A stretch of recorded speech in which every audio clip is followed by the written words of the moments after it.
Krunchy. Stays crunchy. And milk. Something I didn't know until Box told me. It's like there's a little gap of silence right there. So I've been trying to be good about waiting the beat before I open my mouth. Yes. Because I'm like, oh yeah, I guess I should just, shut up for a hot second and let that connect with you and so forth. So so we almost pitched a no today, Nick. That's crazy. Got 2 outs away. 2 outs away. And Juan Soto, the destroyer of dreams. Oh, I mean, don't serve up a meatball to my mans. And just let him yammy that bitch out the park. Yeah. Yeah. So I mean, but otherwise, I've just been, I don't know. We talked a little baseball last week in that last time we did a show, we didn't do a show last week. In that the evil leader of this nation decided, I want the Indians name back. And I'm like, nah, buddy, we ain't doing that. It's just so like I would laugh, except that it's not funny. Like we're embarrassing on a world stage, and the destruction that's being done to this country and its inhabitants is going to be felt for generations because a petulant child is in charge of the country. And it's like, however you identify or whatever, there used to be a time in our life where Republicans were people with whom we disagreed on like social things and some fiscal things. But I'm trying to say, like, you still have to govern the other half of the country that didn't vote for you. And now they're just destroying lives on both sides of the political aisle. And he gets to throw tantrums and literally stomp across the roof saying he wants to build nuclear weapons. Insanity. That's the most he's getting on the show today. I'm talking about baseball. Fuck that. Yeah. For whatever reason, the Cleveland Guardians have decided to get on a little bit of a heater here later in the season. I guess we got all of August. But we swept the Mets. We are 7 games back of the Tigers for the Central, which is a big thing to get, a big hump to get over. But still, it's like, I'm like, still not unlikely, and in fact, it won't, not even impossible. So I'm kind of like, okay. And in fact, now 6 games back. So word to us, because we won today. And I guess, did they lose today, or have they not played yet today? Detroit. No, Detroit lost again. So cool. Now 6 games back. 6 games back. Yeah. So we got some things going, and I'm like, okay. Any win over Detroit is good for me. Tigers specifically, I should say. Well, we got 2 players on the, I don't know, just can't play because they might have been gambling. Which is embarrassing. Wild. That, like, why of all of the things to be suspended for? And so then it's like, that has really been throwing us for a bit of a loop. But also at the same time, it's like, I feel like we came together as a little family, probably had a little chat, like, look, I don't know it. We'll see what happens. Yeah, but for right now, let's just play the game and do the damn thing, and there you go. I guess so. And even though you're however many games back, you are second in Central. Yeah. So we did so well last season that it just throws, like I said, it just all throws me for a loop this go around. I'm like, certainly, man, you gotta be doing something, man. But we'll see how it all plays out. I'm excited for it. Now you got to go see your former team. Yeah. Now, just a stranger in Sacramento of all places. But I like, what is our chant now? Is it just let's go A's? I don't even know what our chants are anymore. So I had a really good talk with my brother, who is always a voice of reason for me when I tend to be a little, he's a little settling for me sometimes. And he was just like, well, it's not the player's fault. It's not the team's fault. I'm like, yes, but me cannot root for a Las Vegas team. I'm not rooting for the Las Vegas A's. Like, in my opinion, you abandon your fan base. You don't deserve a loyal fan base. But I also understand that people are built differently than I do. And there are many reasons to stop being a fan of the team. I give you the Baltimore Colts. So for me, I was like, I'm jumping ship completely. I'm not going to do anything dumb like destroy my gear because I've already bought it and paid for it. Currently sporting a Marcus Simeon shirt. But I was like, I can't root for them. I can't watch them. I'm not. I'm like, go on to see what the Gordos are talking about. And then that was cool for the first part of the season. And then baseball just kind of took a backseat to basketball. And then it had just kind of lost its shine altogether for me. But I get a little mini season package to the Nationals every year. And this year I was like, well, let me pick the Sacramento Athletics when they come here, just, to see. And then young Denzel starts showing off. He's like a highlight every night on ESPN. I want to say his name, the correct Denzel Clark. Very good, very good. I always want to call him Denzel Curry, but that's a different Denzel. Yeah. Of the many of Denzel we had. Yeah.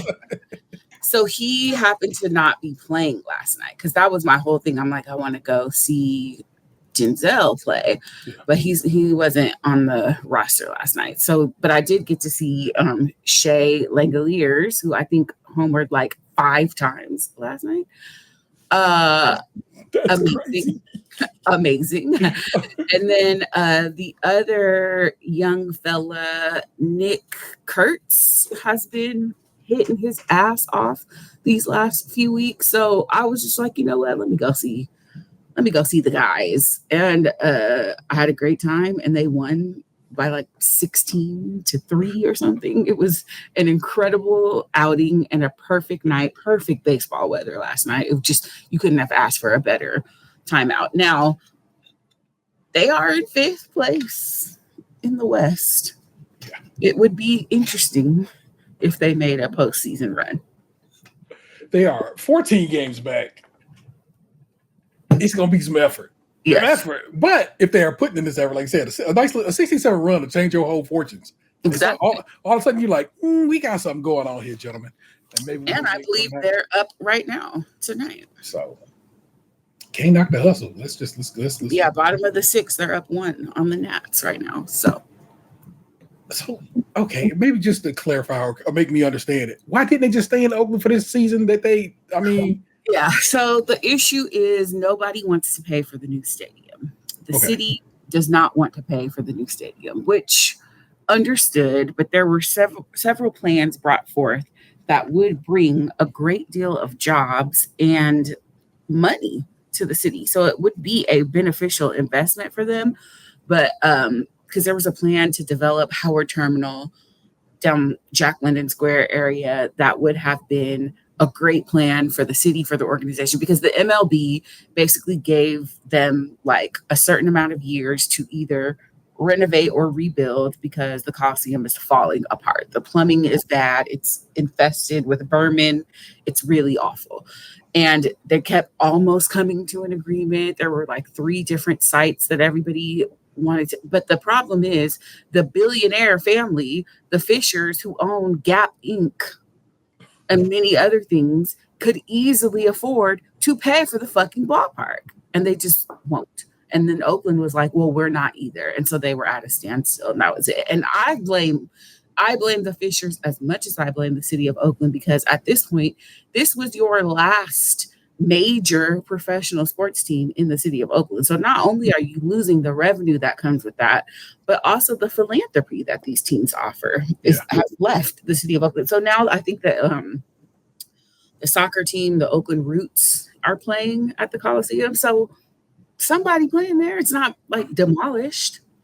So I started putting my little money and heart investment in the Pioneer League team the Oakland Ballers. I love their whole thing. They've got the same colors as the A's. Their hats are the B's.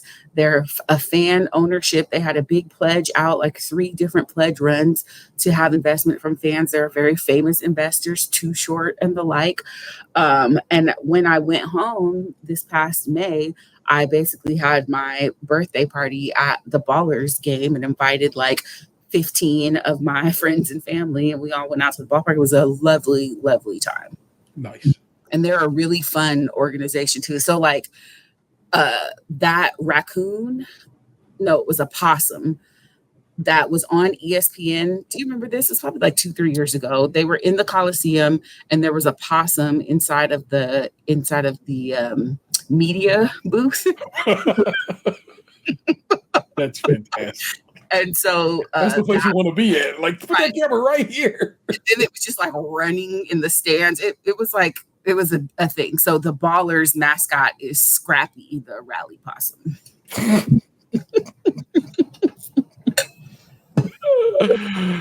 I want to write down Scrappy, the rally possum. Rally possum. And so Scrappy dances. He has a little dance break in the 7th inning or whatever. And they have a hot dog toss during the game. It was so funny because the hot dog guy was like in the midst of selling hot dogs in front of us. He's like, I gotta go. And he ran off in the middle of a sale. And then you see him just like on a bike on a field. And he's just like throwing hot dogs into the stands. It was a great time. A small, intimate ballpark, just a lot of fun. Nice. We'll come back to your trip home because I don't think we discussed it. Yeah. Later in this here production. Who are you looking at just in general? Like these motherfuckers seem to think. You know what I'm happy about? The Yankees seem to suck again, so I'm happy about that. But they're like in first though. No, the Yankees are in third. Oh, they are the Blue Jays. Yeah. Toronto. Aaron Judge been gone, but it was on IR until yesterday, I think. Yeah.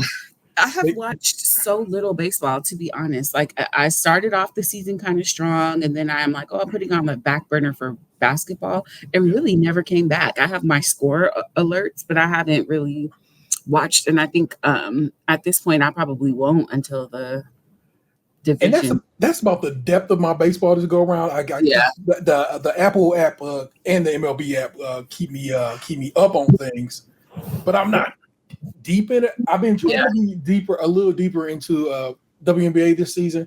Yeah, because Paige Becker's came to the league this year, and that's like one of my favorite college players. Only because every time somebody asks her like who your favorite singer, she say Marvin Sapp. Marvin Sapp. Laugh every time. Like Paige Beckers had set lesbian TikTok on fire, and I was the judgy auntie. Like, this is a child. This is a child.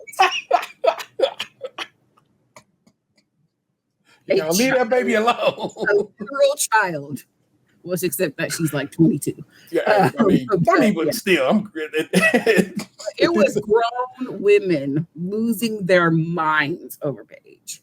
I love her. I loved her all technically 5 years at UConn because she had an injury season, and so it's like finally she's here, and the Wings kind of suck, but she's great. She's great. So it's like. And that's my thing with the W. I feel like it's not them, because at first when I tried to get involved, I'm like, oh, the product. But the product has greatly improved. I think I just have a lackluster approach to professional sports right now. And I don't know if it's because all of my teams aren't doing well, or it's kind of like in the Hunger Games. We all out here trying to live, and the people down to the Capitol are putting on their fancy clothes and whatever, so I don't know. The W is good background for me. If I'm cleaning the house or doing stuff around the house and I don't want to commit to something, I will definitely throw a game on. But I was just telling my friend that I went to the baseball game with. I still haven't been to a Mystics game, which I would love to do. Yeah, I mean, they go into like October, so you got a little stretch here. Right. And if I am in the market for a wife, she's probably there. These are factual statements. And so forth and so. But yeah, I've been really getting down with that in a way. Not like I can tell you stats or anything like that. I'm not Sure to it, but I've been enjoying highlights and reading up on stuff like that there. Plus, I'm pumped for them to be going into their soon to be collective bargaining agreement and be like, buddy, I know how much money you about to make off this TV deal. I need that.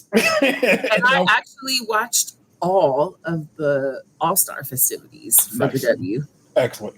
Yeah, they have. I don't know. I dig it. I just like. I know people want to see people dunking because that's how their mindset is about basketball. But I don't know, man. I just like seeing ankle breaks, and then women be on that shit. When somebody get their ankles fundamentals, basketball. Yeah. The game is very pure. Yeah, and it's always just a delight for me to just kick back and like, hell yeah, ladies, do the damn thing. So plus, we get a squad here in 2 years, 3 years. Are y'all in the 2027 run? 27 or 28, I can't recall. And I'm excited about that because I hope they don't name the Rockets. We've discussed that. I think I don't want that name back. It's fine, whatever. But it's not really who we are anymore. This town used to be that. We have not been that for a very long while. What would you like to see? We were sitting there trying to figure it out. We were trying to figure out what would be a lady version of a cavalier. A female horse, a mare. No, the cavalier is the guy on the horse, not the horse. Oh, my bad. You cannot call no women no mares. Stallion. I don't know. And it's like the equestrians. And because that word is so whatever, there is no basically no feminine version of it. That's just a masculine word from stem to stern.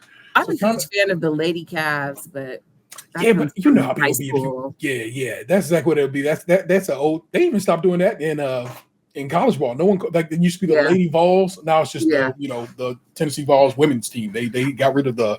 Yeah, lady I hate when they don't align with the WNBA team. The Valkyries, like, why aren't y'all wearing blue? So you just don't like their color? No, their color is more Sacramento. It looks much very like dumb. It's very dumb. Because the Kings are silver and black, but they got a purple in they joint though, right? They do have a purple uni. But my thing is like, do what the Sparks did. Make them the same colors as the males team. It's helpful for the fans. Yeah. But when I went home at the Ballers game, everywhere I went, everybody is wearing Valkyries gear. Yeah, I think that I don't know if we have finally crossed that line, but I feel like we are getting there where it's like, okay, here it is. We are banging with these ladies, and I don't want to have to give it up to Caitlin Clark. Not that I dislike Caitlin Clark, I just like her people. Yes. But the reality of it is she herself, fuck her people, came through and brought a lot of people's eyes onto this game, and now I'm like, okay. I was down for a long time, but now you can jump into it. I'm not one of them haters. I'm not one of them like hipsters. Like I'm a WNBA hipster. I was scared before it was cool. Nah. It's cool. Get on in. Yeah. I'm down to have more people support these ladies doing the damn thing. 100%. I tipped in the season before hers because I was, for whatever reason, invested in that college season. And it's undeniable the impact that she's had on the league, but I don't like the fact that she's like the queen of flopping along with her fan base. I don't love. Yeah. So, but it's all right because Paige Beckers is dope. Cam Brink is back. Angel Reese is dope. What you call it? Started tonight. Tonight was it tonight? I think so. What's her face? Play for the Lynx now. She just got traded from the Mystics. Yeah. It's not Dejanay. Who is not it? Dejanay Carrington? Is that who it is? I know, but I don't think it's her because I think it's just somebody else with a D name, and I'm just playing myself. Let's look at the schedule for the W tonight. I'll tell you exactly who it is. Yeah, it was Dejanay Carrington. It was Dejanay Carrington for real. They traded her from the Wings to the Lynx. No, Wings to Lynx. Who? But somebody just got traded off the Mystics. Why do they have a trade report on this thing?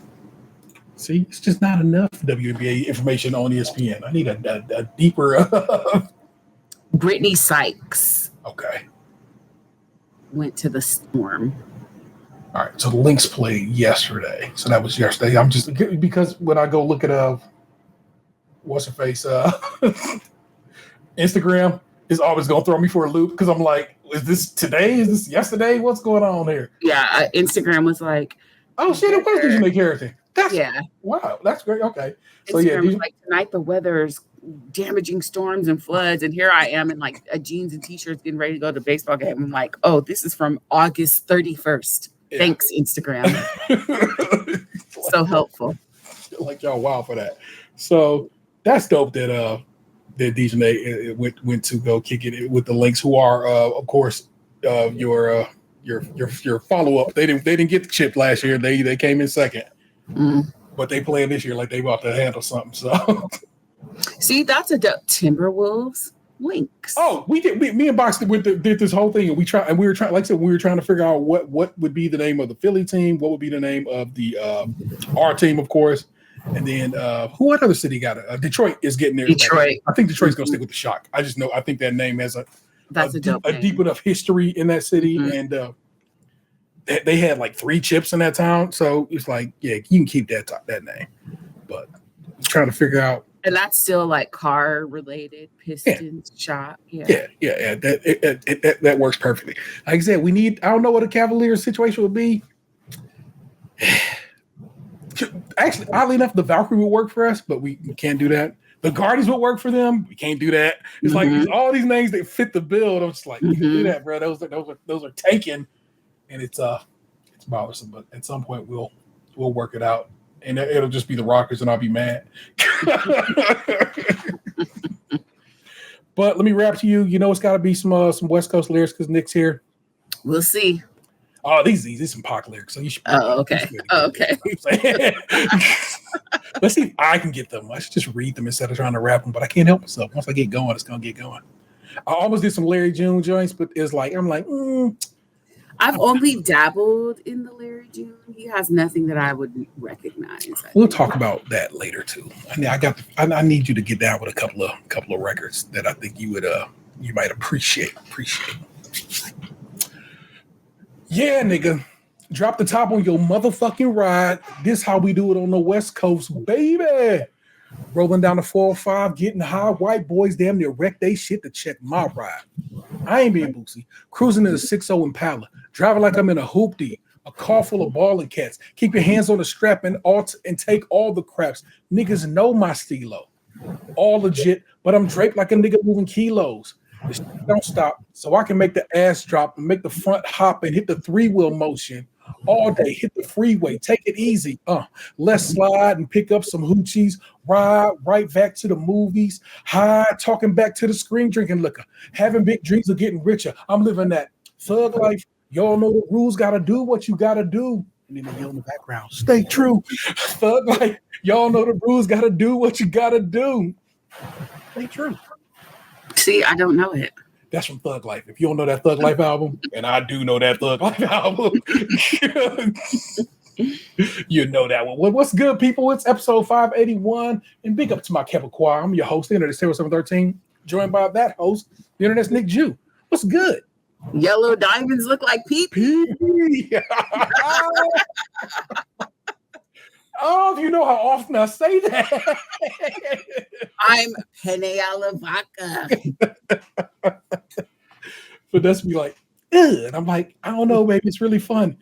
I know, but pee-pee. I'm like, I know, but it's just good.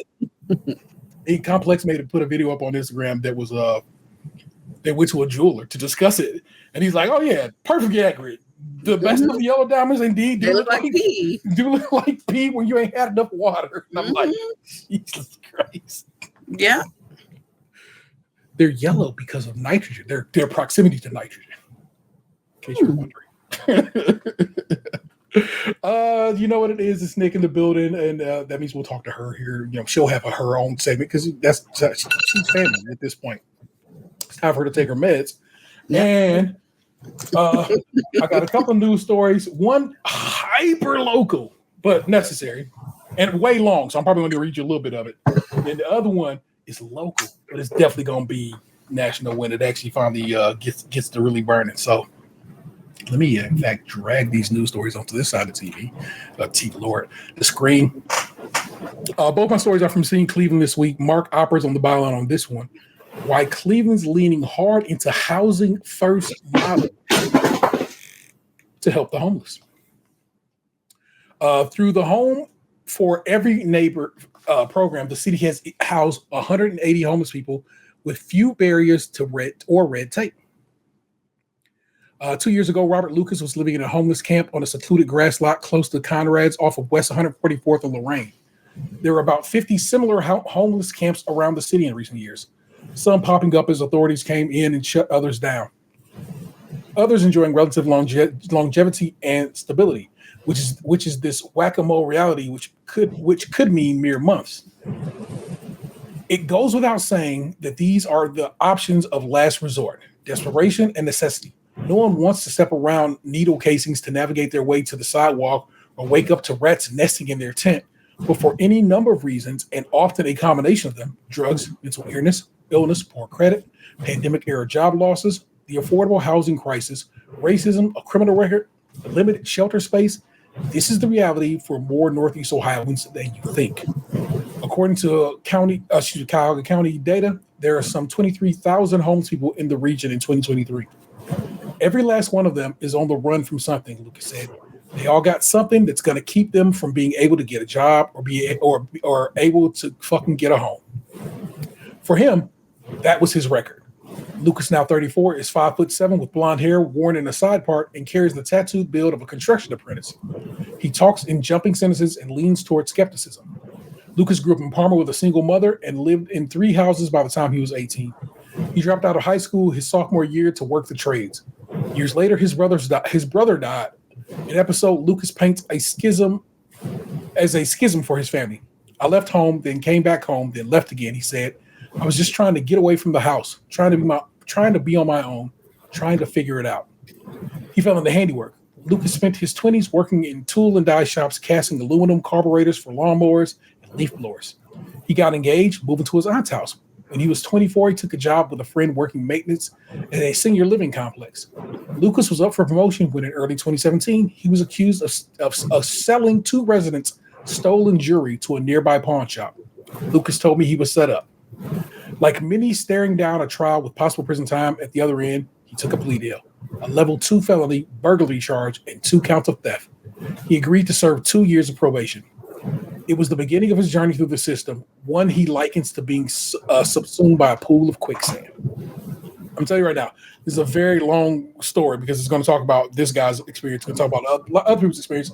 It's also going to talk about how the county is trying to do better. The county and in Cleveland, the city of Cleveland proper, are trying to do their best to house the homeless, as opposed to putting them through programs or this, that, and the third. Like, nah, you know what we're gonna do? Give you a house and treat you like a human. Doesn't that make sense? It's the European model. It has proven to be so successful in the Nordic countries that I like that some cities, in this case, the city I call home, is attempting their hand at it, which is give these people a home, give them a bit of a stipend, help them get on their feet, and usually after that they're fine. Yeah. Like, they don't even return to homelessness. They normally don't return to drugs. It's like it works. Yeah.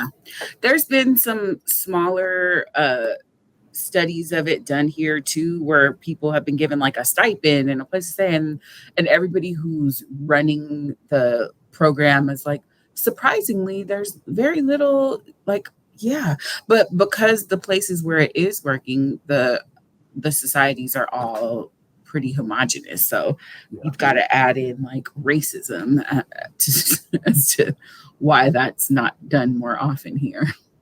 It's been funny. Again, I'm trying not to talk about politics. Well, but it's political, and it will be. Who was it? Maybe Texas, might have been somewhere, basically, or Nebraska, one of them states. And their congressperson was like, "Do you want a 26-year-old who can work getting free health care?" And the whole audience was like, "Yes." Yes. And then he said something like, well, many Idahoans do not agree with you. And they booed his ass. Like, healthcare should be free. We were not asked to be born. So now we have to pay to stay alive. That's crazy. Yeah. So just this falls into that whole thing. Just doing that's good. I hope it works. I hope it's hugely successful and other cities start to. It has been so far. 180 people so far have been taken off these streets. It's so many that are out there still, but it's working. Yeah. And the mayor and the city as well as the county had a plan to try to by the end of this year have no one homeless. Yeah. I don't know if they're gonna hit them numbers, but that was the plan. Yeah. I mean, with all of the like abandoned real estate, especially downtown, especially since COVID, these malls and all these other places that are just sitting there empty, why not give people a place to live? Because capital wants its capital to be making money. But it's not making any money sitting there empty either. And that's the thing. That's grocery stores. That's stores. It's like I'd rather throw it in the trash than let somebody have it who needs it. It's crazy. It's crazy. Late stage capitalism. I'm hoping it's late stage. I'm hoping it's real late. Real late. All right. Were we on another show? This would definitely be white people news. White people news. Oh my gosh. Taylor Swift and Travis Kelce were house shopping in Cleveland. Does he play in that city? He is from here. Oh, his mama live here. He come home regularly. Yeah. So, and I think this is about to be his last year. So I think he's just setting up shop to be like, all right, when I'm done, I'm going back home. Oh, I forgot to say the thing that I always say when someone says her name. Beautiful gowns. She wears gorgeous gowns. I hold no heat with that woman, but I don't know a damn thing. Like I don't know her music to any level. I think she's from Connecticut, and I know her daddy make money. Like he was making money before her. You know what I'm saying? She's like Caitlin Clark to me. Like whatever beef that I did have with her, it's gone because the name that we shall not speak anymore has proven to be a liar and abusive and awful to that woman and many other people. But like every time her name gets mentioned and I'm like, oh, I don't know that song, or like, I'm not really a fan of her music. One of her fans is like, oh, and I'm like, bruh, I hold no heat toward her. I just don't know her. I don't know her like that. And that's okay. I don't know a lot of pop music in general. That's not really what I move with. So she's not for me. There's a couple of her songs that I enjoy, but I've tried. She's not for me.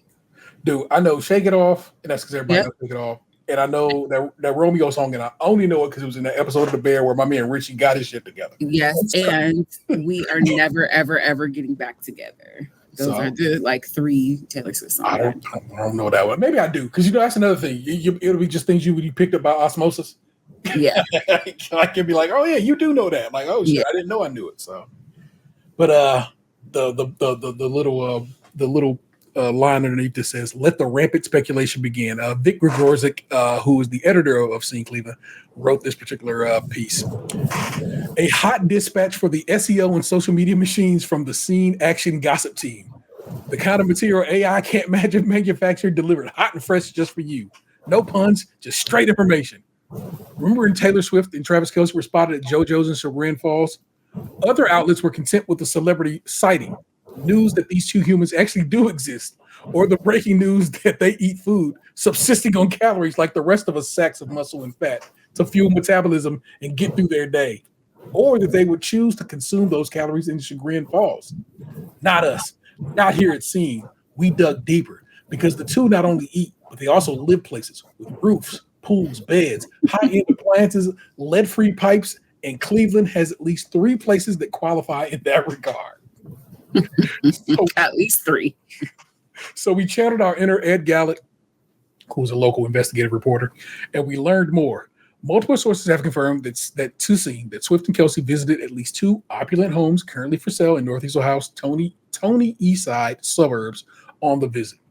The kind of places where wealth is abundant and babies are born with fully funded 529 accounts just in case they don't get a lacrosse scholarship or decide to forego higher education altogether to pursue a dressage full time. Would the romantic pair be prepared to plunk down a sliver of their combined wealth on a house in Cleveland? In case you hadn't heard, Travis Kelce is from Cleveland Heights. His podcast is called New Heights. So they're very, like I said, they really speak highly of Cleveland. But that's everybody from Cleveland really kind of, it's rare you hear somebody from Cleveland that don't bang with Cleveland.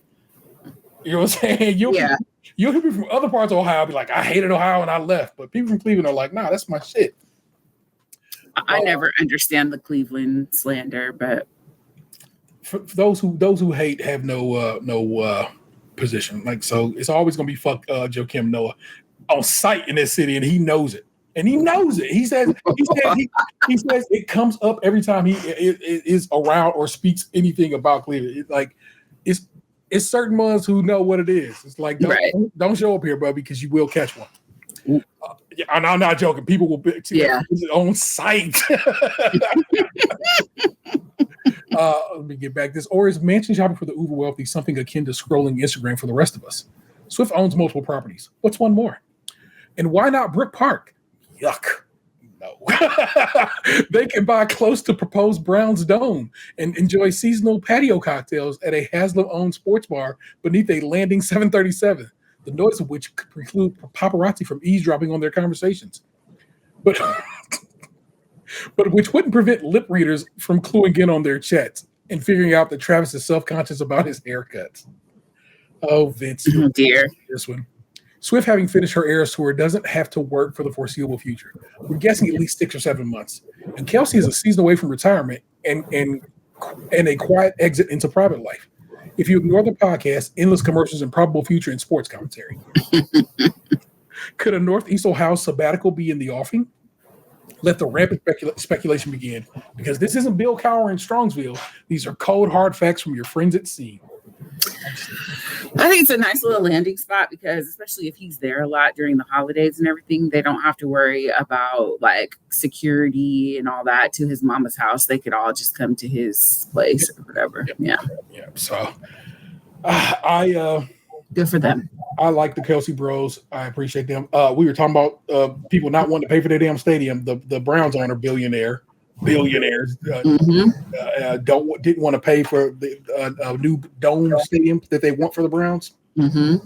And so the state went ahead and did them a solid and gave them $600 million, which is all we wanted from the city of Oakland.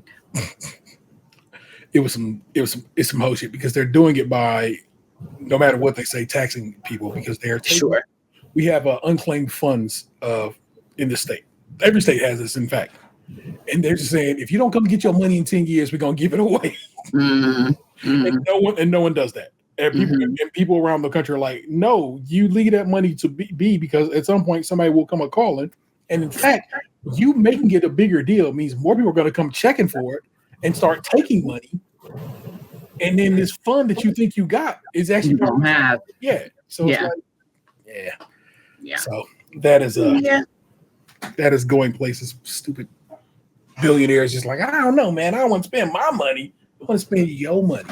Which would be a drop in the bucket for them, which will make them so much more money. A dome, it makes sense. It's freezing up there for the almost entirety of football season. I hate it that because they're moving from downtown Cleveland, they're going to go move. Basically, it's literally a city over. It's not. Yeah. It's not a far reaching out in the deep burbs, but still, and it's a suburb that already has a history. I'll say. And I'm like, all these black people out there, y'all be looking at. We practice out that way already. We have our practice facilities in Berea, Ohio, and they be out there catching them on the highway and so forth. It's like, not just like Shador been pulled over twice since he been here. Now, Don't be speeding, my dude. Sure, but I'm sure he also fits the description. Yeah, but also, don't just that's why you shouldn't be speeding. Just don't speed here because all they're gonna do is like, I don't know about this. So it's goofy and I hate it for him, but I don't know. I'm unhappy that the Browns. We've talked about that multiple times on the show. I'm unhappy that the Browns are moving to Brook Park. Don't claim Cleveland and be in Brook Park. Be in Cleveland and call Cleveland home. Yeah, it's like the Braves. They moved out to the burbs.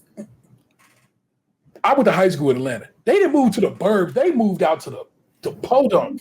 Yeah, it's crazy. They are several counties away from where they used to be at. It's wild how far they moved. Hardly any team plays like in the city where they are from these days, which is so awful to me. That's why we're like super excited to get the Commanders back at RFK or whatever the new site is going to be, because the Landover was I was just in Detroit, and so they have an entire complex downtown. Mm-hmm. The Little Caesars Arena, Comerica, and Ford Field, and so everything's kind of right there. Here downtown in Cleveland, you've been down there, you know what it is. It's the Field House, the Guardian Stadium, and then over by the lake is where the Browns play currently.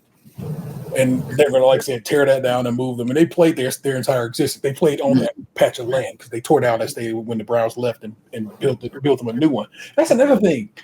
I feel like stadiums used to last like 50, 60 years, and now they're like 20 years. It's too old. It's like two things. Like nothing is lasting any longer. And because people keep getting new stadiums, now your new stadium is not new anymore after 10 years. Because Nats Park used to be like a new stadium, and now it's not. Man, I hate it.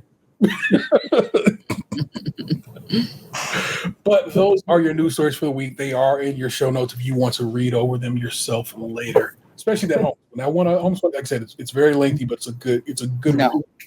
And, no. highly recommend.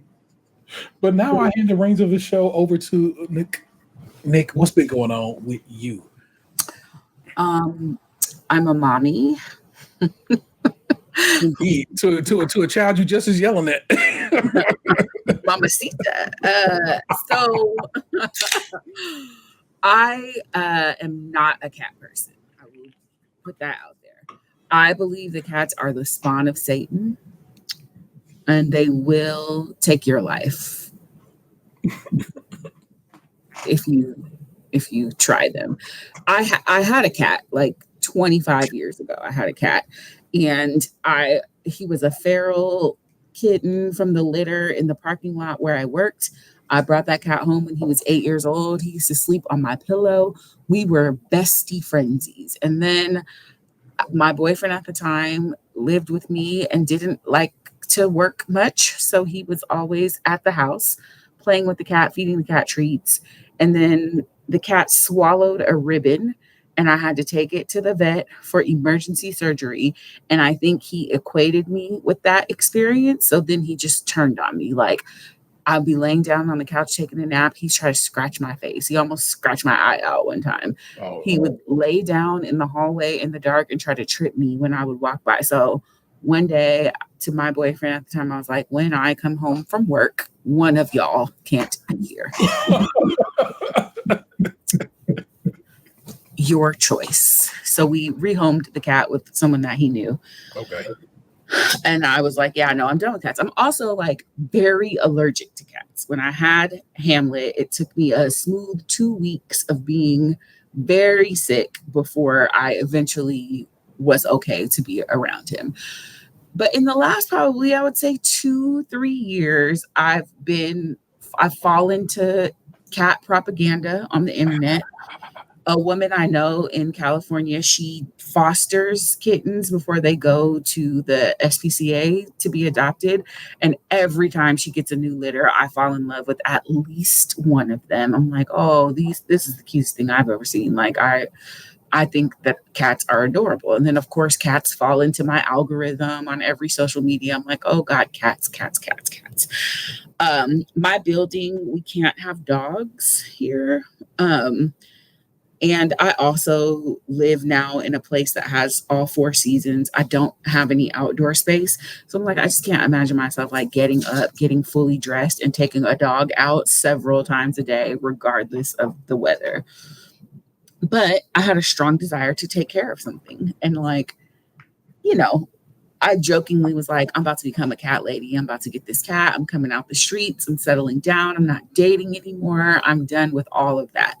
So I started looking for a cat, and I, at the church that I'm still attending, one of the ladies gave me the name of a local rescue organization. So I went on their website and I saw this cat, and I wrote her name down and 2 other cats' names. And so you have to fill out an application, do like a 45-minute phone call interview with this lady from the rescue, talking about my like worthiness to adopt a cat. My specificities were I wanted a cat that was between 1 and 3 years old, and it had to be a female because I had a male cat and I wasn't doing that again. And she called me and she was like, oh, I'm not the case worker over the cat that you liked, but there's another one nearby. The foster lady lived maybe 15 minutes from me. We had text back and forth, arranged to go visit the cat. I had not seen a photo of her yet. And then the rescue lady texted me, they're going to keep her, but the one that you were originally interested in is still available. Would you like to come meet her? And so I know the deal with the rescue. You have to come prepared to take the animal home. So I got a carrier and got all my supplies and stuff, went down at the PetSmart. And when I first looked at her, I'm like, oh, she don't like me. She don't rock with me. And I asked the rescue lady to take her out of the cage because I thought she might scratch my eyes out. She was like, oh, no, she's not that kind of cat. She's a people cat. And literally every person was like, oh, my God, I love her. She's so sweet. She's this, she's that, whatever. So I was feeling a way that she had not shown me that type of whatever. Both of us, I think we were a little nervous, whatever. I take her home. The ride home was cool. She was chilling, didn't make a noise, whatever. Brought her home, and they say that you're supposed to isolate them in a smaller room just to get them acclimated. Sometimes it takes a few hours. Sometimes it could take several days, up to a week before they're ready to wander out. So I put her in my little closet. I sat in there with her, put some toys and things together. Eventually she started hiding. And I'm like, okay, well, I'm going to just leave her in here by herself. And I cracked the door open so that whenever she was ready, she could come out. And maybe like a half hour later, she kind of crept into the living room. She looked at me. She meowed at me. She jumped on my lap, started making biscuits, and we've been locked in. Love it. Ever since. Ever since. It's just like, I never imagined I could love a thing so much, so quickly. And we be tussling. She's very vocal. Like, as soon as she's ready to eat, she's like, yo, hey. I'm like, hey, chill. And then her little meow is so adorable. Now it sounds like she's saying, mom. It's like, oh my God, I'm starving. Please feed me, lady, please. But, and because she's a rescue, I don't discipline her more than like tell her to get off or whatever. I called her a nigga. She was like, huh. They say you could tell by the color of your cat's beans if they're black or white. Oh no. She's black.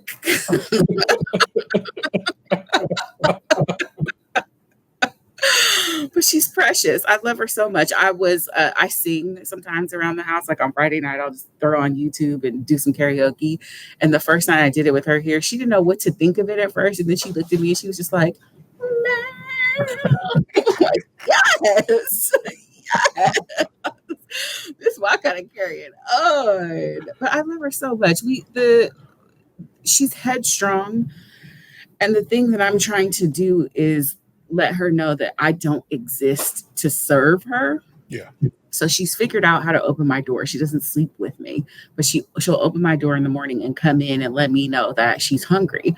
But I don't feed her until at least 8 a.m. And now I wake up, I do my thing. I get ready. I make my food. I don't immediately get up and feed her. So it's been about today, exactly a month today since I adopted her. But in the last couple of weeks, we've gotten better. She won't wake me up at 4 a.m. It's closer to 6 or 7 at this point. So we're figuring it out. But last night I came home and there was a dead bug directly in the front door. Like she had brought it over there to show me. I'm like, you know what? You can stay. You gonna kill these bugs? You can stay. Like I murdered this for you. Right. Like, hell yeah. Thank you. And she's not, when she first got here, she was very cuddly and super affectionate. But there was a couple of weeks where we had really bad thunderstorms pretty much every other day. And that freaked her out. She would start hiding where I couldn't find her. And I think that also gave her a little bit more independence. Yeah. So she'll come and find me when she wants to hang out. But she's not like she used to. As soon as I logged out of work, she would jump on my stomach, start making biscuits, and just like hang out with me. She doesn't do that anymore, but she'll come find me. Like if I'm sitting down watching TV, that's my little TV watching partner. We sit next to each other. We hold hands. We watch TV. That's my dog. It's like she's the joy of my life. Now, how have your allergies been reacting to? So the week that I got her, I was having horrible allergies that week. So it was the perfect timing. So I don't know if she contributed to it or whatever, but it was maybe 2 days. Okay. She actually has allergies. I have to give her a little Zyrtec. Of course. Yeah. I took her to the vet because her eyes were watering, and her meow sometimes sounds like it's got a little, like a don't want to start right. Yeah. She sounds like her little motors, whatever. And the vet was like, no, she's perfect. Everyone loved her at the vet. She's just the sweetest cat. Cats will teach you about consent. I have to ask her permission if I'm gonna pick her up. I ask her if I can have uppies, and she'll look at me and be like, fine, you could do it. But it's I have a nanny cam so I can watch her when I'm in the office or whatever. And when I come home from being out at night, she is for a cool 10 minutes. Meow, meow, meow. She tell me about myself. Because during the day, she don't do nothing but sleep. She's fine if I leave during the day. But when I'm out at night, she's like, yo, you can't believe you left me. You left me all by myself. Oh, right. I wish Dad was here. He gotten kittens late last year or early this year. Mm-hmm. And they had shit to do. And they was like, I don't fuck with you, man. Right. I remember. Super salty about it. Like, motherfucker, I saved your ass. Right. Yeah.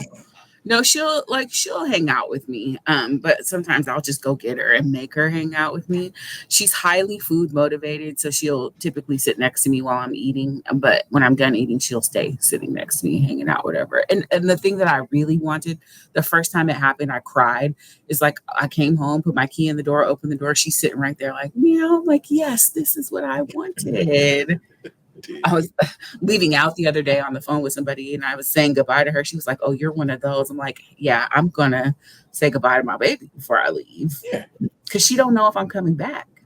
Put some respect on it. Get out of there. I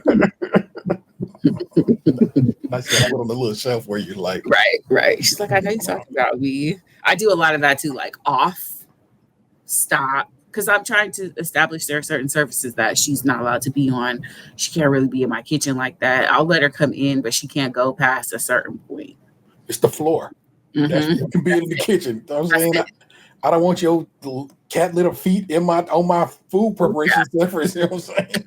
And she sheds a bit, so I've got to vacuum like every day. Like, it's a huge commitment and caretaking thing, but I don't regret it. I love her so much. And there's a cat sitter in my building, so I can take my little weekend trips or whatever. And I'm getting her used to the automatic feeder while I'm at work. So if I've got to go for, to work all day or whatever, she's good. Damn, love it. I love that you just decided I'm about to be, not that you become a cat person. I'm not wording it like that, but you're just like, let me try my hand at this pet ownership thing. I know it's been a very long time since you had a pet. Yep, my 7 passed away in 2016, so almost 10 years. And he wasn't with me for 3 years when I left California. He stayed with my mom. Yeah. So But I was like, I just want to be off the streets. I want something to take care of. I want to settle down, become a little cat lady. I have a little side story for off mic about that, but it's been really nice to just, like, one night I was super upset and crying, and I looked over and she was right there sitting next to me. I'm like, oh, my baby.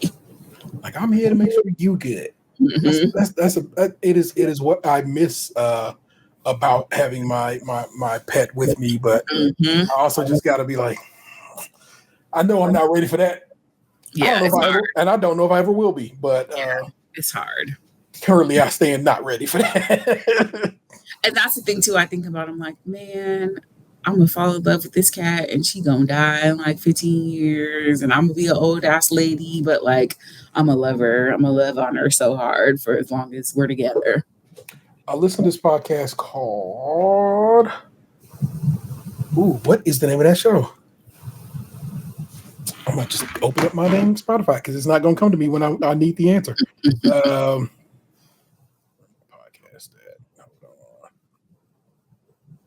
And while you're, what's it called? Hyperfixed, and they recently did a show about basically. And part 2 is out, so I need to listen to that part 2.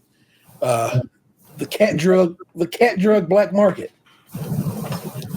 There's a specific disorder some cats get that a treatment has been made for that is illegal in America. Oh, so people are going down to the pharmacia? Mostly, I think they just get it in from Canada and or just getting it mailed to them from China or so forth. You know what I'm saying? Because it's basically labs in China that make this medicine. What is the condition? I can't. What was the name of this disorder? I don't know. I'm gonna send you both these episodes so you can give them a listen. That way, you got that in the back of your head. But it's crazy to me that you cured something that literally, you know what I'm saying, is deadly to cats. You cured it in America, just like, I don't know, buddy. And it just happened to come at a time when they were working on treatments for COVID. Oh yeah, the NRA. Yeah. So and that's exactly what this treatment ended up being, and it's so funny. The research ended up working out like, oh yeah, this works. But then the company that made was like, hey man, we got to make people medicine, not cat medicine. Right. But they had shared because it was under research. Then how to make it was already out in the world. Mm-hmm. So then, like all these companies, other places around the world, was like, "Well, we got the recipe, baby. We know what we're doing. Let's do it." Yeah. So I was just gonna give you a real quick, since this segment doesn't get used anymore, a quick "Hey Boo." Oh my gosh! a quick "Hey Boo." I don't know if I'm pronouncing her name correctly, but a woman named Jen Powell, Pawol, will make history this weekend as the first woman to be an umpire in a regular season MLB game. She's going to ump the Marlins Braves series in Atlanta this weekend. Umpire. Jen Powell. Spell it again. The last name? Pawol. Powell. Umpire. Hey boo to that lady. Where did Jen Powell? MLB called up its first. I don't like the word female. But if they're calling her a female umpire, then that's I know. It's just one of the words that grit on me a little bit. Mm-hmm. MLB is calling up its first female umpire, promoting Jen Powell for Saturday's Marlins Braves game. I'll put this in the notes so you guys have. This is from the AP, and Ben Walker and Ronald Bloom are on the byline. Set to become the first woman umpire. See, there you go. See how we said woman there, not female? Yes. You can do that. And Powell worked the bases in Saturday's doubleheader at Truist Park and the plate on Sunday. Yeah. That's I'm saying big time. The historic accomplishment in baseball is a reflection of Jen's hard work, dedication, and love of the game. Baseball Commissioner Rob Manfred said in a statement, "She has earned the opportunity. We're proud of the strong example she has set, particularly for all women and young girls who aspire to roles on the field." Powell, a 48-year-old from New Jersey, worked spring training games in 2024, and this year she'll become the fifth umpire to debut. This will become the fifth umpire to debut this year, but she's the first of the lady variety. Baseball's done a great job of being completely inclusive. LA Dodgers manager Dave Roberts said, "I'll be watching. It's good for the game." Hell yeah. Amen. As soon as she got a bad call, they're going to call her everything but a child of God. We already know. But they should, because that's what we do to umpires. They all get talked about. As long as they don't direct the comments towards her gender. Yeah. We don't have a problem. That'll be all right. Cool. Word up. Hey, boo. Jim Powell. Respect due. Lady, you're an umpire. It's just in her. You can see You can see her. Yeah. She got that kind of energy. Here, I'll do a quick little screen share. I'll share with all y'all so y'all can see Ms. Jim Powell. She looked like she called a hell of a strike. Taking nobody's bullshit. This one and share. Pop. Look, see? Look at her. She's going to ring somebody up and they're going to know. She's letting somebody know they are out. Now, see, that's what it really would be. It's like what you have to do is you have to stop players from acting the motherfucking fool. Right, that part. It's like, buddy, I'm gonna just toss your ass. You call me something wrong. Right, because you don't want to be the first player to call the female umpire a bitch. Yeah, do it. See what that gets you. Like, congratulations, you played yourself, and it's gonna be real bad for you. Lord. You're going to look at that person cricket and say, watch how you talk to Miss Jen now. Right. That's folk. So earlier this year, when back towards your birthday in May, you traveled out west. You got to go kick with your people. I did. I saw Kendrick. And that's all I want to know about. I mean, look, I'm sure I hope your family is well and all your friends are good. You said you had a party and so forth. So I was there. I was originally there to see Kendrick, and then a work conference happened in the exact same time that I was already supposed to be there. So I extended my trip out. I came a few days earlier than I was originally intending to come and stayed a few days later so I could go up to the Bay. The show was amazing. We were in SoFi, which is beautiful, but where we were sitting, our view was obstructed by the light tree, which kind of sucked.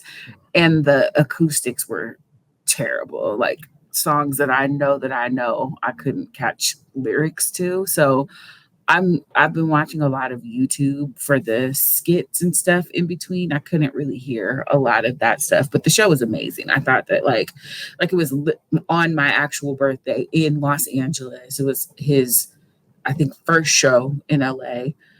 We got Lizzo that night as our surprise guest, which was fine.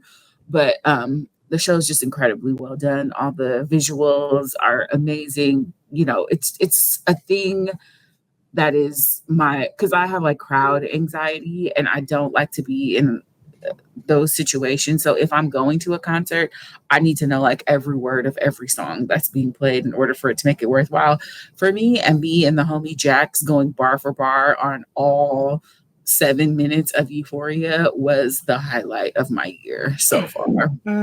We had a moment where we looked at each other like, what is it, the braids? Damn, I know.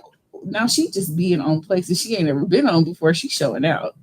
Ma'am, I don't want to say her name on mic. Hold on.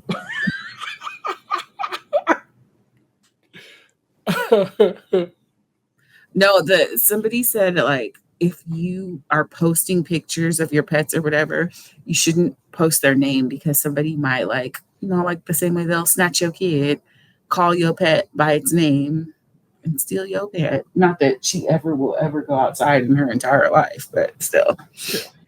Yeah. There's nothing wrong with taking precautions, my friend.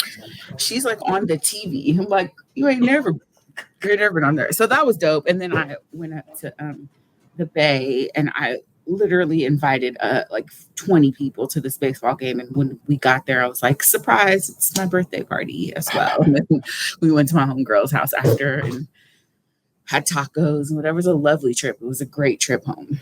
Good. Excellent. Love to hear that. All right, there you go. I'm generally up to date on Nicju. There you go. You're generally up to date on Nick. Minus the one thing that I won't say on mic, but it's not bad. Very good. As long as everything is well, I'm not tripping. we'll be back. Bake Off should be here next month here in September. So worry not if you're worried about what's going on. You know,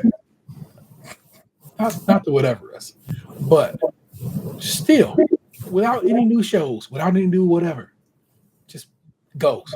It gets download every, and it's not a grip of downloads. Sure. But for a minute there, it was like, oh, you have not loosened up at all. Now it's starting to kind of ebb off, and I'm like, sure. That's about it's summertime and so forth and so on. But yeah, our show, it do well. You got to get some people. I should start reaching out to people, see what I can do about interviews for the upcoming season. I can't get nobody. The English one, they don't play. They like, you can't talk to nobody on this show this season.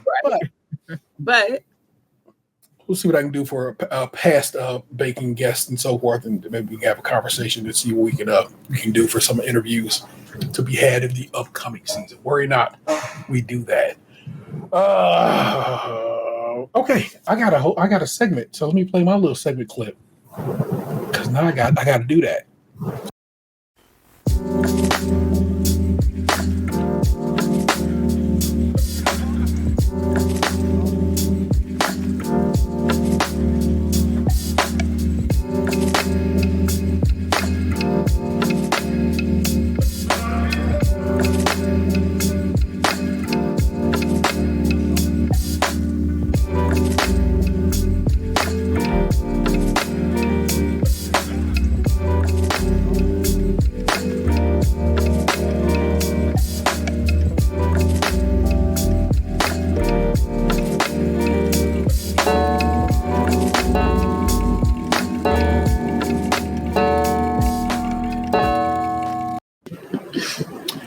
I kind of love it.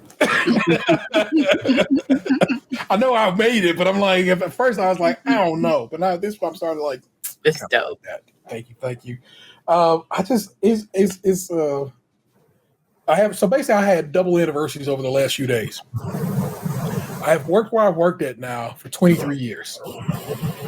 Also worked at Anthony because he started a month before me, so he too. We got 23 years in recent. We're talking anniversary, and you were saying you had just recently celebrated 19 years. Yes. So big up to you. Thank you. And then me and Ness anniversary was this past Monday, and that is 13 years. Oh wow! Yeah. So that was congratulations. Lovely. Thank you. We went to go have some Thai food, and we of course watched Batman because that is what our first date was, and so we still do that. And that was lovely. But also what I thought was pretty fun and interesting on that same day in the mail, not 6 days after we sent the renewal in, Vanessa's passport came. Her new passport came. Oh. 6 days. It was wild how fast it got. So fast. Yeah. So then she immediately was like, we got to go to Toronto for your birthday. And I'm like, and I'm sort of like, I kind of do miss Toronto, but also like, no, we don't got to go to Toronto. And I was like, how about we just go up to Crystal Beach? Crystal Beach is in Ontario. It is in, but it's just in just across the border from Buffalo. So I'm like, we'll do that. We don't got to go all the way up to the 6 because then we got to stay and so forth. We go to Crystal Beach. We'll go up there, hang out for the day, buy some groceries, come home. It'll be fun. So that's most likely what we're going to do. I miss. That'd be nice. Yes. If you've never been, Crystal Beach is in Fort Erie, Ontario, and it's just the other side of Lake Erie, but it's also Lake Erie like you've never seen it before because it is indeed just crystal clear, and the water is warm and it's very shallow as well, so you can go way out. It's like it's a very interesting experience. The last one I went up there to Fort Erie. It was right after Box had gotten sick, and we went because Box was like, I need to get the fuck out of town for a little bit. I'm like, let's go. And they was not hearing us when we told them, or they just wouldn't believe in them. I guess it wasn't clocking for them. We'll quote Justin Bieber. Do you not? Oh my God, it bothers me to my being. It's like, sir, you're misusing that. But I have a rant on my spirit about that I will leave alone. But we went up there and we was like, yeah, we're about to just go kicking it around town. And they're like, what are you doing in Fort Erie? And they just didn't believe us. And so they pulled us over and searched the car. This is who is all in the car at this point? Me and Dad. Yeah. 2 big old men. That's right. It. And right. just did not want to believe that we just gonna go up, kick it for a day, and come back. It's like that made it awkward. Like we're on our honeymoon. It was like, I'm like, baby, I don't care if you search the car because one, I have nothing in it, and that day, the day before we went up, I'd had Xander clean it out. Why do y'all always get stopped and questioned? I want you to know. You together. I need you to know they are the rudest going into Canada, and I know they have to be, right? Because basically they think it's their duty to protect the border. Sure. But also, bro, catch a vibe. Yeah. I'm excited to be going to your country and spending money and hanging out. That should really be speaking to you in some way, shape, or form. That this is good shit. That is it not clocking to you that I'm standing over like, I'm about to come here. I'm about to go buy a bunch of groceries. I know that seems weird, but I always do. Right. I'm going to go find whatever I can find in your general vicinity. Have a good time, and then I'm going to come home. And come back. Yeah. I'm just trying to take it. I'm trying to use my passport while I got it, baby. Just let me do that. Well, we can freely leave this country and come back. I just love that one of the shining things that the Biden administration did, let's put it where it belongs, is they got passport renewal spinning like a top. That is incredible. 6 days, that's incredible. Everything online. You don't have to go anywhere. I took the picture over here in the living room. I did all the information on the computer. There's nothing that required me to go anywhere out of this house. It was so good. It works so good. It's for renewals. It's not for your first. So if you got to get your first passport, you still got to go to the post office and do all that stuff. Renewals are super easy. Nice. And you should probably be doing that online if you can. What else is popping? I want to tell y'all about. It's college shopping time as my child gets prepares to move into the dorm, and they go in on the 22nd. So we've been doing all of that, which has been. I have not been emotional, but at the same time, I get every now and again I just sit and think about it, and I start getting emotional, and I'm like, because you're basically about to be an empty nester. I mean, Xander's there, but Xander come through, but Xander live over the way. You know what I'm saying? Yeah. And there's no my sister was saying, "You about to be empty there." And I'm like, "Yeah, it's about to be." And I'm just like, it's not that I'm not whatever, because I know this life and I know the path we've been walking, but here it comes. Mm-hmm. And I'm like, that's gonna be crazy. So I am taken aback by that coming so soon, and also like, what the hell does that mean? Right. Well, what it means is my kitchen and my house probably stay cleaner for longer periods of time. But they'll pop in, like just how Xander does. You know, they'll be back. I expect as much. They're just downtown. They'll be like, I need a ride or whatever and so forth. And I'm like, it's fine. Or their roommate will be on their nerves and they'll come home. You know, so they all got individual rooms in their dorm. So just close that door and lock that bitch if anybody bothers you. That's nice. You little stinker. I hit my homeboy up last night. He has a Apple Connect, and I was like, "Hey man, what can you give me some air tags?" So Lee has a couple of higher ticket items that I'm like, let's just keep a track on those. Mm-hmm. That's very wise. We got some. I need to just go get them. They're paid for. I just need to go pick them up from the Apple Store. And I just was like, we'll go Friday when I get done with work. I ain't trying to whatever. But they're done. They're just sitting there waiting on me to go collect them. Mm-hmm. So I got them a couple of those. I'm like, we'll see how that works. And if these work well and you like their placement and so forth, then there you go. We know AirTags work for stuff that we want to keep a watch over. I got to get him a turntable before I send him off on his own. He got to have his own to spin records on. Mm-hmm. And I saw one the other day at a like CD game exchange spot. I was like, that's not too bad. I wonder does it work though? Because it's just sitting back on the back shelf, just all whatever. So I don't know. I can't call it. But just on dad life and dad patrol and so forth, as always. Xander out here racing his car, y'all. He sends us videos. It's cool because he goes to a track. Okay. That requires him to have proper equipment, helmet, safety gear, all that. This is not like street racing. This is proper out here. And he wasn't racing; he was drifting. Okay. And I'll see you in the video. I think you'll appreciate it. And so, and he set the GoPro up on the outside so you can kind of see it. Oh, nice. Oh shit, son! You're saying you're doing a damn thing. So he is doing well right now, and him and his lady are doing good and so forth. And I'm like, all right, man, this life is lifing at a good clip and so forth. My birthday is literally I am 1 month away, and 1 month and 1 day. So Yeah, you're the day after my mom. yeah, I'm the 7th. So 2 days, 3 days. Okay. After. Yeah, my a friend of mine hit me up. It was like 2 days ago and hit me with a happy birthday. I'm like, you good and early, but I'm gonna take it. And if you forget in the future, don't worry about it. Right. So you're good. You're a whole month early. Yeah. I love how she's just like, I'm gonna kick with you for a little bit, Mom. Crazy ass.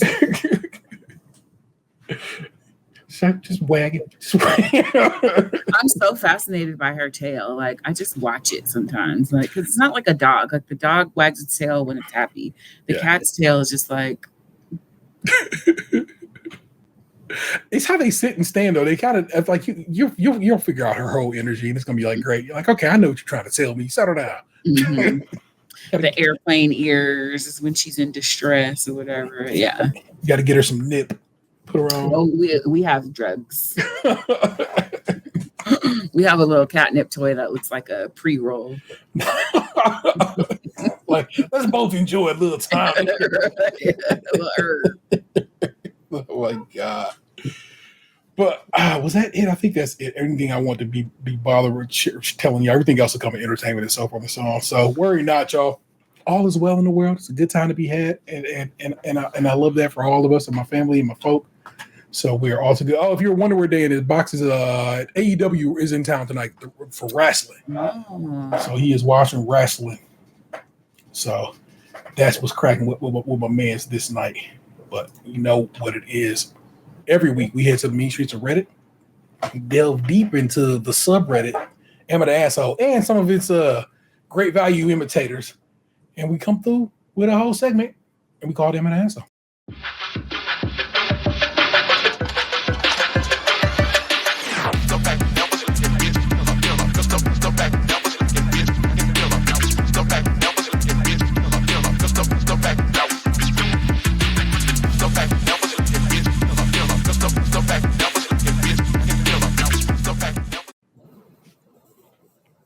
For the longest, Box was trying to figure out what that sample was. It bothered Box that he didn't know it. And then it bothered a listener that they didn't know because they knew it, but they didn't know they knew it. And then Carrie was like, I figured it out. That's a Project Pat sample that they use.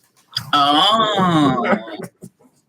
So if you go look up, I think it's called Bitch Killer by Project Pat. Oh. We're digging a little deeper. You're like, oh, okay, I can see where that sample's at. Having a fun little selection. We'll do two of these tonight. So we start wrapping up. This is from Am I the Buttface? Again, just a total little great value the version. PG version or whatever. I don't know because the story is wild. So no, it is not PG. Okay. Am I the Buttface for telling my dying son his dad is leaving me? So I'd have to hear. Am I the asshole for living with my boyfriend for free? No. No. Or am I the asshole for continuing to wear makeup and dress in my normal style around a friend who thinks her husband has a crush on me? No. Give me two of those. The first and the last one. Fair enough. Let's go. So this one ended up getting taken from Am I the Buttface and then reposted in Am I the Devil? Oh. So let me grab this, put it over here, and I'll read it to you. Am I the Buttface for telling my dying son his dad is leaving me? Question mark. I, 53 female, have a 26-year-old son, and my soon-to-be ex-husband, 50 male. My dear son has a terminal illness and has transitioned from palliative care to hospice care. Mm-hmm. Needless to say, we're all devastated and have been hiding our separation from him. Unfortunately, the pressure of caring for our son and manipulation from a neighbor led me to a night of indiscretion. Oh no. And now my husband wants a divorce. He told me he wouldn't file until after our son passes away. And I was appreciative about this at first. But now I'm rethinking this. And I told him if he's not man enough to fight for the best thing that's ever happened to him, then I would tell our son that his dad is leaving me. Oh, that's not fair. My husband and our entire extended family are lining up and begging me not to do it. They said the news would devastate him in his final weeks, and he doesn't have to find out. But it doesn't feel right to lie to him. He's a young man who should be treated with dignity while he's here. He deserves the truth, and to know that his dad is giving up on our family. Girl, you cheated. He doesn't need to be lied to and coddled like a child. I've already made up my mind that unless my husband agrees to counseling and not to file for divorce by tomorrow, I'm telling our son the truth so we can all have closure. It's his family too, and he should know that his dad is about to rip it apart. Too long didn't read. My husband won't get counseling and plans to leave me once our son dies. I'm planning to reveal the truth to our son. It's the right thing to do. She's the butt face. She's the asshole. The She's devil. All of it. First of all, bitch, you cheated. And now you want to be like, oh, you going to leave me just because I cheated? And I'm going to tell her, you're a horrible person. I think obviously she's in the throes of grief and not in her right mind, but it feels very vindictive and petty. And the smallest piece of it feels like for the benefit of her son and treating him with dignity and respect. But more of it sounds like to get back at her husband, who is divorcing her because she cheated with the neighbor. Go to hell. You are trying to trap this man in a bad time. Right. And with if anyone should say anything, it should be the husband. And he has said he doesn't want to. Right, because he has the dignity to not tell his son that his mama is a floozy. Floozy. Simply not bad enough. Floozy is a I try to use it as much as I can. Floozy, yeah. There's an edit, of course. I'm tired. No one is being fair to me, and I'm just too exhausted to try to reason with a vocal minority. So I'm accepting the judgment of the majority, the silent majority who voted, not the butthead or butt face, whatever it is, but didn't post that majority that doesn't exist. Right. I want to thank you all for being on my side. To the rest of you, I forgive you for your abuse and hope the mob don't ban you all. This person, she sounds incredible. I'm just gonna go crazy, and not in a cuckoo banana situation. I mean, literally, her child is dying. She about to get divorced. There's a lot at once coming down that lady's pipe, and so it's like, oh, you poor delusional so and so. She need a friend and a therapist. Yeah, for sure. So I'm not really gonna bother. But guess what? Everybody is against this woman, and there's no need to as they should be. Trust. We don't bang with her. I just thought that was a wild one, and I want to share with you, the listeners, and of course the homie Nick.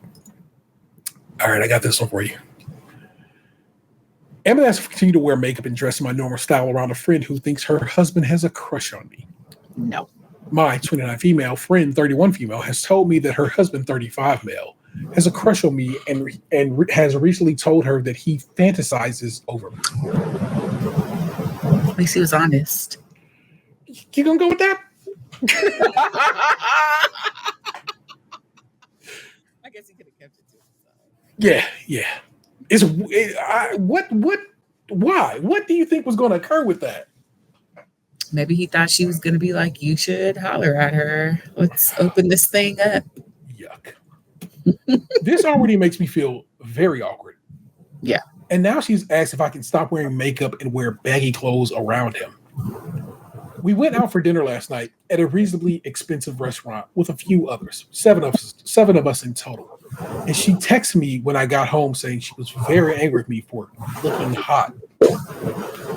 After she asked me to not wear makeup. She's my friend, and I want to do the right thing, but there's nothing I could wear that is baggy that would have been suitable for that restaurant we were in. It's a Michelin star restaurant. She puts a parentheses, so she's letting you know it's fancy. My style is very conservative, and I was wearing a very average dress with heels. I've written out several responses ranging from an apology to being quite rude, but wanting to sense check my thoughts here before I go back to her. I don't want to make life difficult for her, but what she's asking for feels unreasonable. Am I the asshole? Like, for me, maybe she doesn't hang out with or around the husband anymore, but like, this is indicative of society as a whole. Why are we telling young women and whatever to dress whatever, and we not telling men to be appropriate? That's your husband. How are you not saying, fool, what did you thought that was going to be? Oh my gosh. That is upsetting to me. And my homegirls.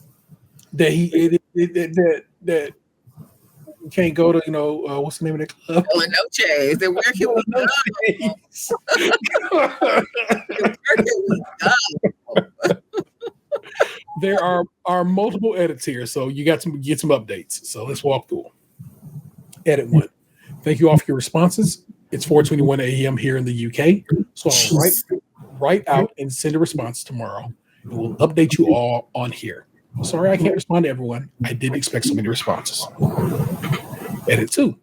While I was reading responses, he just liked an old Instagram pic from way back, a bikini pic.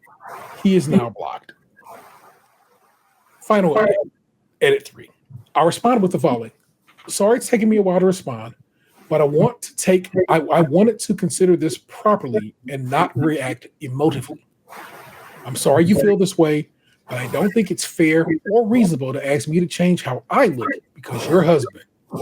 My advice is to speak to husband's name and work on your relationship because projecting your issues onto me isn't going to help you.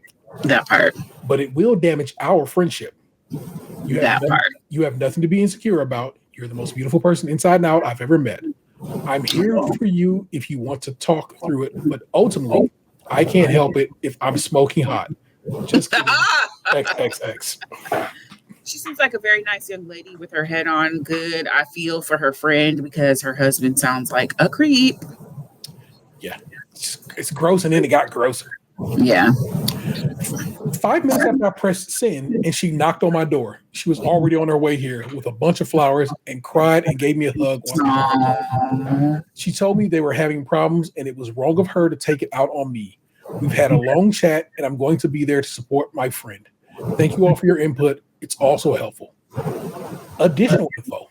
I've had a lot of people message me asking if they can post my story elsewhere, and a couple of reporters, etc. I really don't want to exploit my friend's marriage, so I don't mind if you use it, but please keep me anonymous. Also, WTF, I can't believe so many people care or have an opinion about my boring issue. Lady, it's not boring. It's insane that somebody's man is all on some old fantasize. Yeah, it's gross. Gross. Very gross. Just keep it to yourself, big baby. Because now your wife is all insecure about herself and the friend feeling weird. And like, what did he expect to be the outcome of that conversation? And it's wild that he went back liking pictures. Because he was sitting there probably being nefarious to her account. He's gross. And super gross. I got a habit of always saying y'all should probably leave him. But in this case, come on, y'all. Come on. Don't stay with a man like this. Don't stay with a person like this. What I'm saying, rather gender be damned.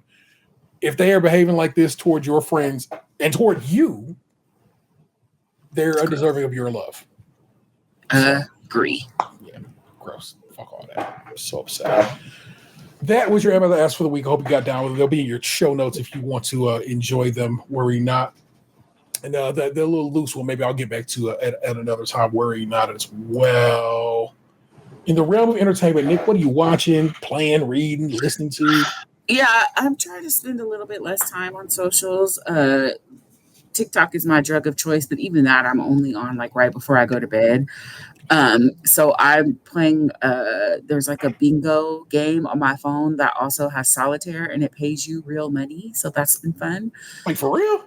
Yeah, I mean, the most I've ever had at one time is like $25 in there, but I've made it a point to like not deposit any more money. So I play with jewels until I win enough money to play like $1 game, and I typically win anywhere between like $1.50 and $3 to $4. So I've been playing for quite some time, and I've really only spent like the initial $10, and then at one point I deposited like $5 this week. So maybe I'm all in for about $40 over however many months I've been playing. Okay. I just play a lot of phone games. I don't play as much like Monopoly Go as I used to. I play this game called Travel Town. It's one of those matching games. Okay. And then Project Makeover, kind of the same thing. There's a game within a game, and then you have to earn enough points to like make over someone's house and get them outfits or whatever. And then a game called Bus Rush, which is a puzzle game where they put a bunch of cars and you have to match people in the color car, and then the cars go away. And Screw Pin, it's like one of those wood games where you.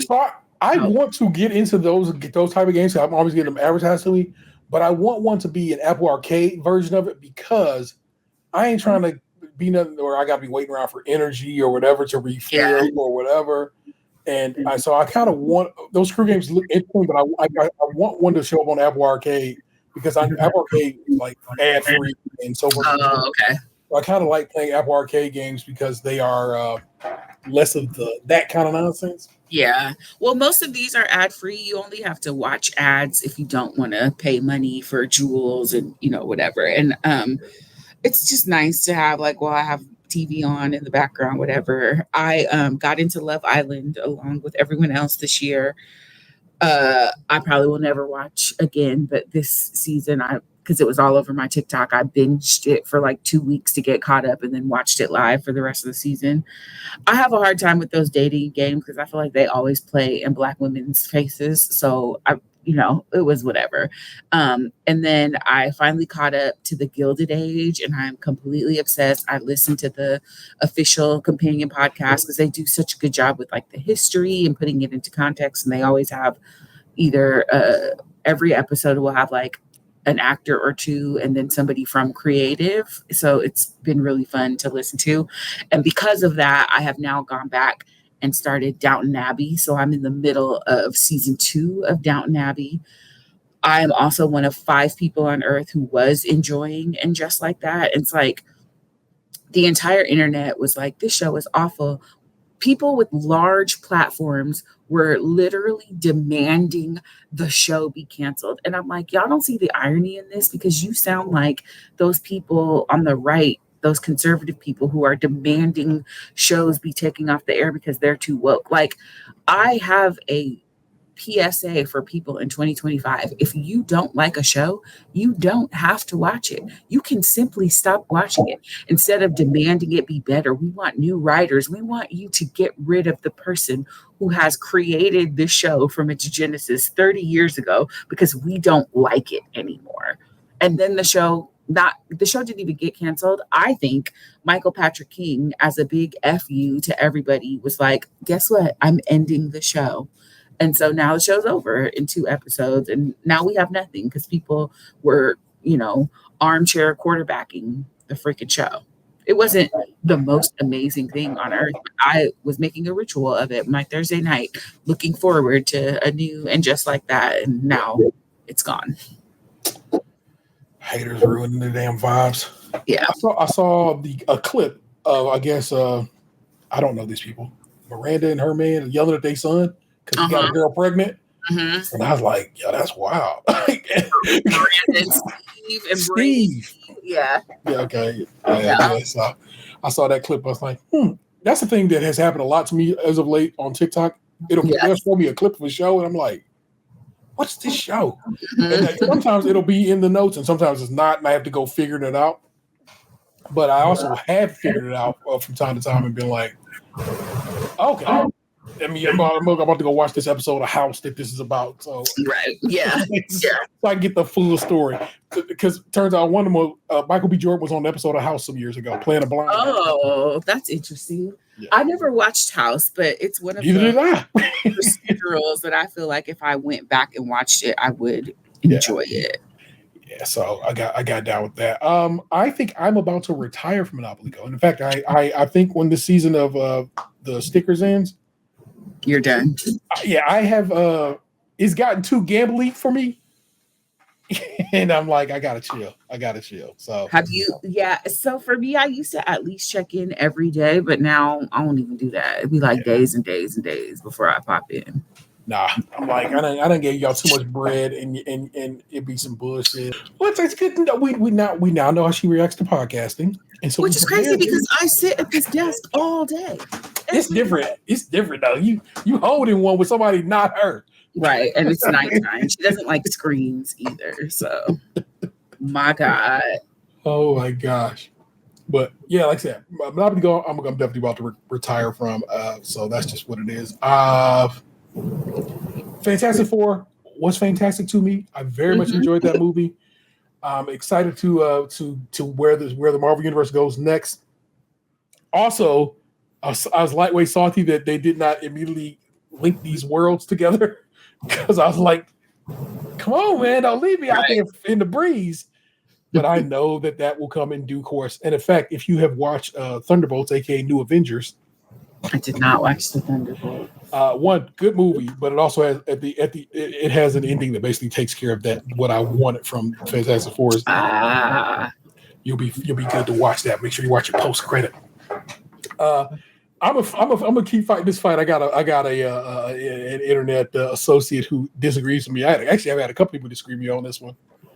I loved Happy Gilmore too. It's on my list. If I don't have much going on this weekend, which I don't think I do, I'm gonna give it a spin. I just heard it was a little long. I feel like a movie like that should not be longer than 90 minutes. But the first time I can agree with somebody about that. That's the first complaint that I'm like, yeah, that's true. It was very long, and I was like, comedies don't usually hold on this long. Yeah. It's also basically two very different movies. Okay. And I love Adam Sandler. I mean, that's the homie. I had such a good time. If you enjoy, if you enjoyed Happy Gilmore, the original, it's so much little callbacks and fun times to that that you have such a good time with. I don't know. I just really enjoyed it. Bad Bunny's hilarious in it. I don't even bang with Bad Bunny like that, but that dude is hilarious in this movie. Apparently, he's like good on wrestling too. Like, yeah. I hear nothing but good things about him. He is hilarious for a brother that like English is a second language and does not like super duper fluently, but he is such a good time in that movie. Travis Kelce's in that movie. Okay, that movie is full of cameos, and then people are getting mad about that because they like whatever. But I'm just telling you, I had a great time with it, and people want to be like, nah, man, that movie was trash, and it's that third. I'm like, it was trash to you. It was a delight to me. It's the sort of thing that you need right now is a good little fun, good time in a film. Yeah, so that's all I actually pretty much. I watch a ton of YouTube, y'all. Don't even worry about it. So that's basically what I'm doing. I am playing with, like, I'm not even letting up on it. Donkey Kong Bonanza on the Switch is insane, and also they had a Tetris 99 Donkey Kong Bonanza event. So I played that and got until I earned the background and pieces for that, because that's what they do. They have these Tetris 99 events where you can get like a theme of a game that they got going. So I got that, won that, great, love it. The homegirl Rachel read through all of the Hunger Games. It's funny that you mentioned Hunger Games earlier, and that made me say I never read those books, but I enjoyed those movies. I read those books. Those books are great. So I started with the prequels, which is of course the Ballad of Songbirds and Snakes. I didn't read those. How far am I into Songbirds and Snakes? Come here, baby. You little monster. I'm 10 hours into it. Okay. Yeah. So I'm really kind of crushing that one, and I really am enjoying it. And the next one is a sequel, is a prequel as well, and then I'll read the original trilogy. but I'm really enjoying those, and so I'm enjoying what I have listened to thus far. Have you seen all of those movies? I saw the original trilogy. I have not seen the most recent one. This Ballad of Songbirds and Snakes. Yeah, I didn't watch that either. Yeah, I have not. I am listening to with. It is what I listen to musically.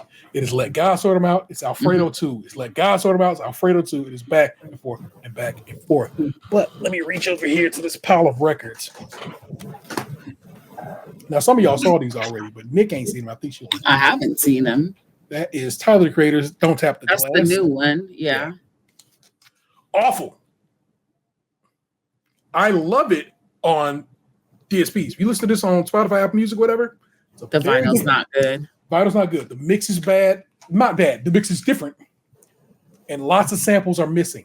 Because of that, you get they don't really do what it's supposed to be doing. It's just a vanity situation. It's for the look of it. Yeah. Yeah, it's great. And of course it's selling for like twice what I paid for it already because everybody and mama wants it. Right.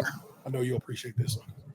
You got it. Of course. I was very tempted to pull the trigger, but I did not because I was buying things for this cat. It's okay.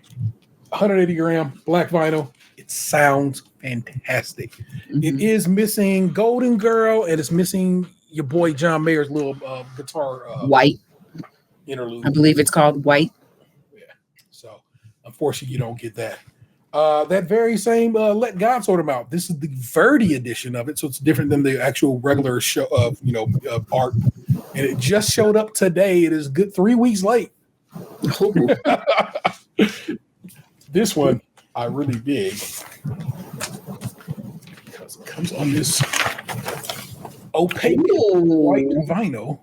Coke white. That's what I say all the time. And but unfortunately, it is missing Tyler's verse on POV, and it is missing So Be It. They hadn't cleared the sample yet. There is like as soon as they got that sample cleared, as soon as they got the sample cleared, they started pressing up what they call complete versions. I've already ordered a complete version. It too will come on white vinyl, but it will have a different cover than that. This is that Alfredo 2 I was just telling you about. Mm-hmm. This is the Spotify listeners first edition. My second Freddie Gibbs Spotify version of it. I was gonna say because doesn't the other one have it's like a chopsticks holding noodles? Okay. This is the limoncello. Yeah, the limoncello colorway, and this I was telling you about. I was saying I really think you would fuck with. I've never heard a Freddie Gibbs album before, so I can start here. Not joking. No joke. Started Alfredo 2. It's Alchemist on the beats. And yeah. When I point this camera, I'm gonna grab this and just point to y'all. Right there. That is a Gangstar poster that has been in my life for a very long time. But you know what I didn't own on the album? That. But I do now. Okay. Gangstar's Moment of Truth. I believe this is from 98. I was about to say 96. That's a 3-disc record. It's a very long album. And it's not the last official because they did a full clip, which was a decade of Gangstar, but they did some songs on that one. But that's pretty much the last actual Gangstar album where Guru and Primo got together and sat and made music before everything went to hell and before Guru passed away. Right. And saw that the other day at the spot where I saw the record player that I'm going to consider buying. And it was a very good price. And I was like, I'll take that home. That's all vinyl from this last month. Mm-hmm. Been a lot of records in here. Yeah. But that is what I've been grooving with, listening to, reading, playing, so forth. So yeah, I think we covered everything there. I was not like a fan of the clips. I don't do Coke raps typically. But after hearing Let God Sort Them Out, I went back and listened to Lord Willin' and what's the other one? Lord Willin', Hell Hath No Fury, and Till the Casket Drops. I listened to Lord Willin' and Hell Hath No Fury. Yeah. And I think that I'm more of a Lord Willin' girl than a Hell Hath No Fury. Yeah. And then I also was like, damn, there's so much of like Pharrell's catalog as a producer that I really haven't listened to, which is crazy because I like pretty much every like, single or video or whatever so I'm like, and that NERD album has an anniversary from the UK this week. So I'm like, let me go back to that NERD and then go from there. But who knew? I Let God Sort Him Out has been in heavy rotation. I love FICO so much. FICO's for me, it's Chains and Whips. But the problem is, every time I finish Chains and Whips, I need to go hear No Church in the Wild. I don't know why they're like companions. Yeah. I think somebody else said something very similar to that, and I want to say it might have been either on Joe Budden. I don't watch Joe Budden all like that, but like I'll check his clips out. Yeah, it was either Budden or it was Elliot Wilson's podcast, which I can't Hip Hop DX podcast. I can't ever tell you the name of that show. The Bigger Picture is the name of that one, and I think they said something similar to that as well. Having watched the clips go everywhere, doing press, doing not profit, but doing old school press, and not just hanging out with streamers. Yeah, it has been such a delight to watch them talk about this. Their Tiny Desk was brilliant. I love this album. It is to me an album of the year contender. I hope the Academy says just as much. People say, I don't know about Kendrick. I go, I love GNX. Truly, I do. Y'all know. Yeah.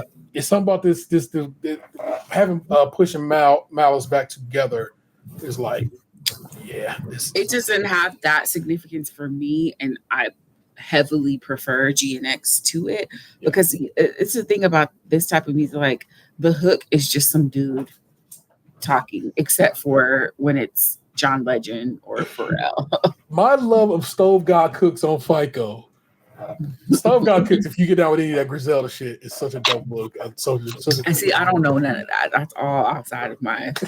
I refer to all the just jungle music. You'll say that because then they be saying that. Right. Don't say that. It's just a joke. It's a joke among friends. Well, I would highly suggest you give Alfredo to a listen. My favorite song on there is the last song. It's 1,000 Mountains. I love that album. I think you might have a good time with it. It's very much a groove, and I'm like I don't know. I just fuck with it. And so to have two really, really great albums, and I love the Tyler. The Tyler album is very fun. Dancing music if you have not listened to it. He's not really for me either. I have a hard time with Tyler. That's okay. This particular album is very much it's got a West Coast funkiness to it that I love. I'll check it out. I'd like his other one. It's 28 minutes. Yeah.